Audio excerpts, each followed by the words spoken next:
In the previous videos, we have looked at interference and diffraction as two separate phenomena. Here we'll try to combine them. In reality, nature does not distinguish these effects like that. Let's recall what interference and what diffraction are separately. So interference occurs when you have two sources. You need to have two sources for interference. You cannot just have one source. And light comes from both those sources, or even sound comes from both those sources, and we want to find what happens at some point P located some distance away. Now for the case of light, it's going to be a screen. For sound, it could be the listening location of music or something. So how do you figure out what the pattern is going to look like? Well, you find the path difference between this ray and this ray. Literally, you take the length of this path and subtract it from the length of that path, and the difference is called the path difference. If that path difference is an odd multiple of lambda, if it's lambda by 2 or 3 lambda by 2, then you'll get a dark spot because the waves are going to interfere like this. If you have odd multiples of lambda offset, these two waves are going to look like that, and when you add them up, the result is going to be a flat line. Now when they're offset by an even multiple of lambda, then the two waves, when added, will add in sync or in phase, and then that'll give you a wave that's twice as big, and that'll give you the brightest spots. And in between there are shades of gray.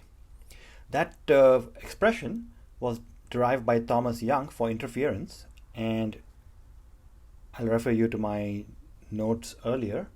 This is going to be I naught cosine squared of some angle I'll call beta, where beta is pi over lambda times d sine theta.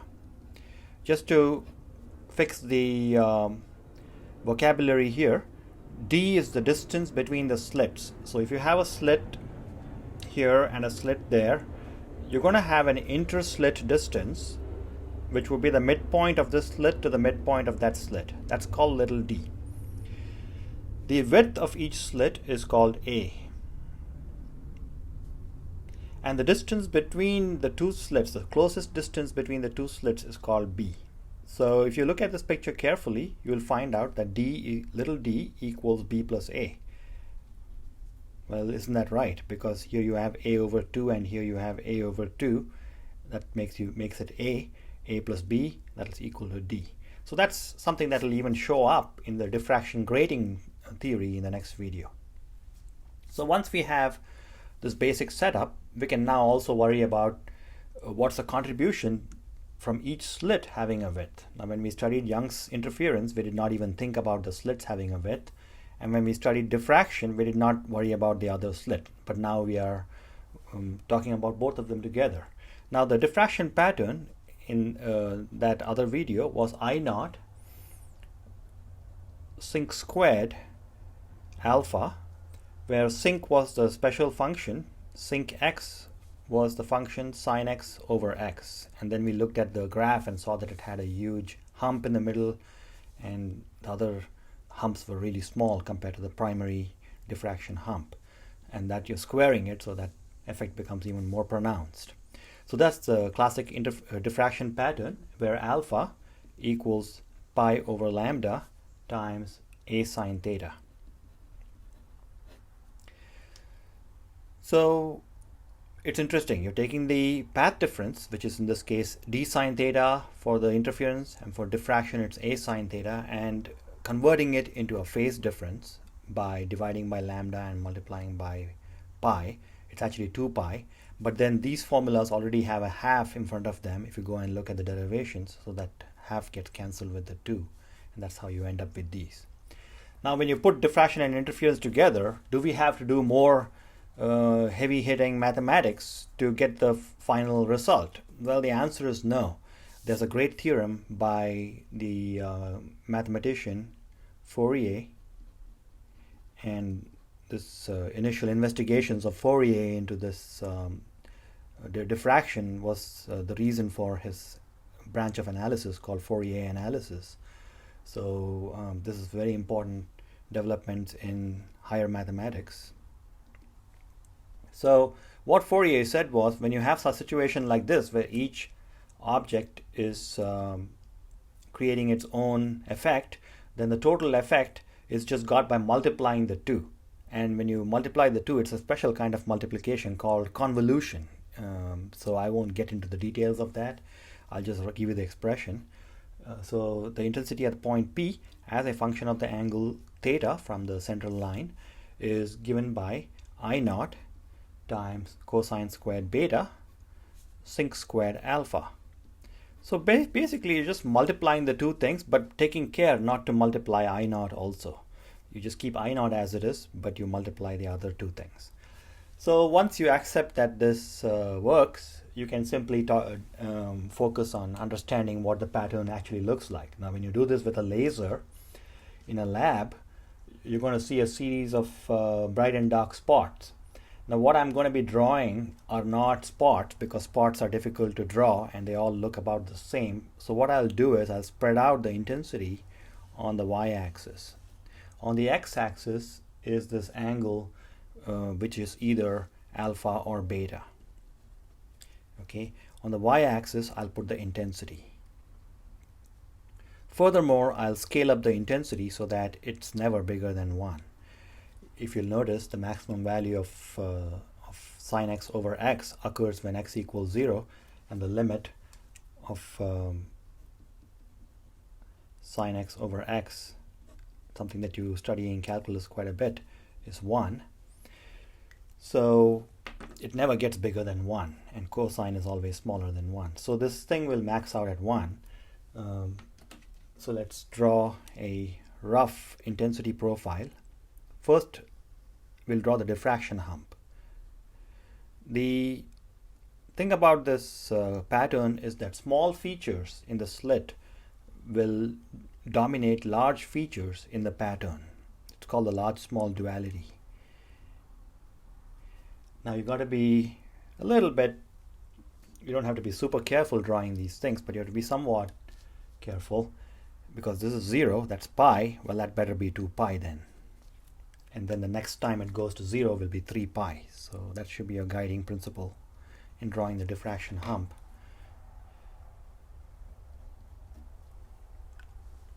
And on the negative side, it's just completely symmetric, so you don't even have to think about it. Once you draw the positive side, the negative side is just a reflection. Just make it as symmetric as possible and you're done.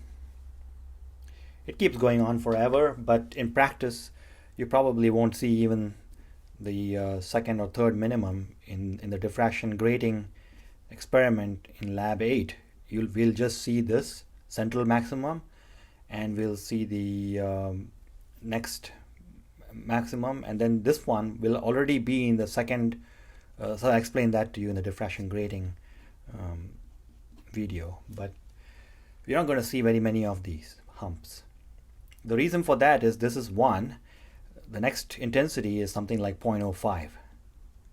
So this is vastly out of scale. So I'll put this double shafted unequal sign here to show that there's no way you can compare this on the same scale. That's 1/20th the height of that.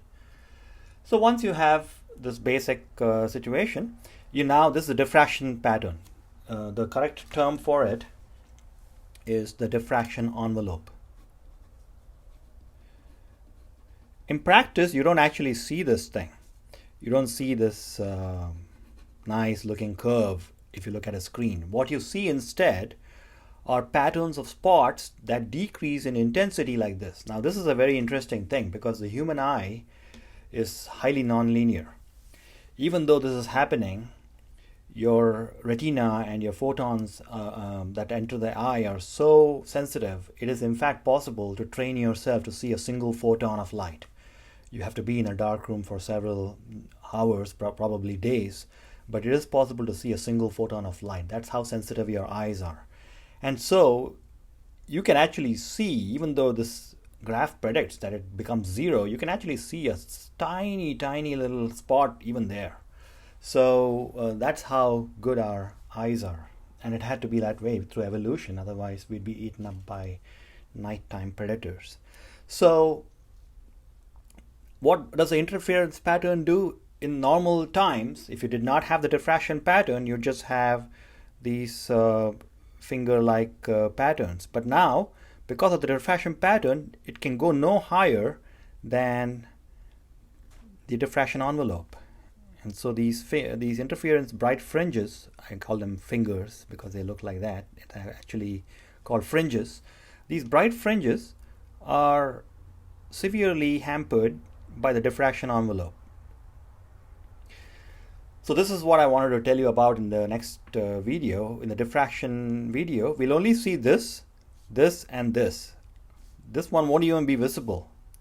And the primary hump is pretty much all you'll see because the other humps are at a much higher angle for the diffraction and will not be visible because sine and tan, sine becomes imaginary.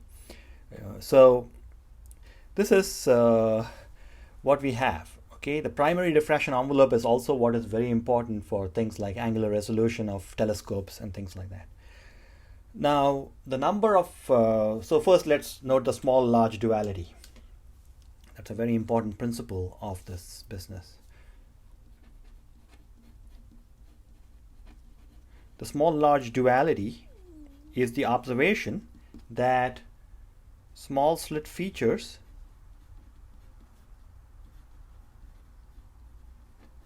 get translated into large pattern features. And large slit features, by the same token, get translated into small pattern features.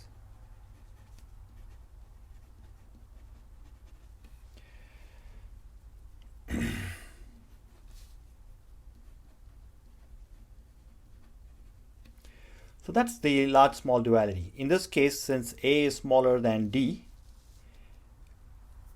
things pertaining to A, which is the diffraction envelope, are bigger on the screen than things pertaining to D, which would be this. So the distance between these two, physical distance between these two is lambda D over A. If you measure it on the screen, if you measure the distance between two dark spots, you're essentially getting the slit width. And how do you find the slit separation? Well, you find the distance between any two dark spots here. So that's lambda D over D. Now if you want to go with bright spots, you can also go with bright spots. So this is it. This is the theory of combined diffraction. Now there might be some fringes missing. So for example, this is the central fringe, it doesn't count, it's m equals 0, that's m equals 1, that's m equals 2, that tiny thing there is m equals 3, m equals 4 is squished. So that sometimes happens, it's a coincidence, and that happens whenever you have the interference maximum being coincident with the diffraction minimum. So what you will do there is you will set the interference maximum condition, and that condition is d sine theta equals m lambda for m equals 0 because that's the central spot, 1, 2, plus or minus, because the minus side is this side and plus side is this side. I'll just focus on the plus side. And the diffraction dark spots are given by a sine theta equals m prime lambda. Here m prime cannot be 0, so m prime equals 1, 2, etc. So what we need is these two angle thetas to be the same. So the condition for a missing fringe would be that m lambda over d must exactly coincide with m prime lambda over a. Now because we are staying within the first diffraction hump, we'll put m prime equals 1, and that will automatically, notice that lambda cancels out, which means that the wavelength does not really matter. You can use any wavelength of light to detect the missing fringe. And so this for m prime equals 1, because you're staying within the first hump, this simply gives me the order of the missing fringe, and that is equal to d over a. Sounds like a secret cult, but that's the order of the missing fringe.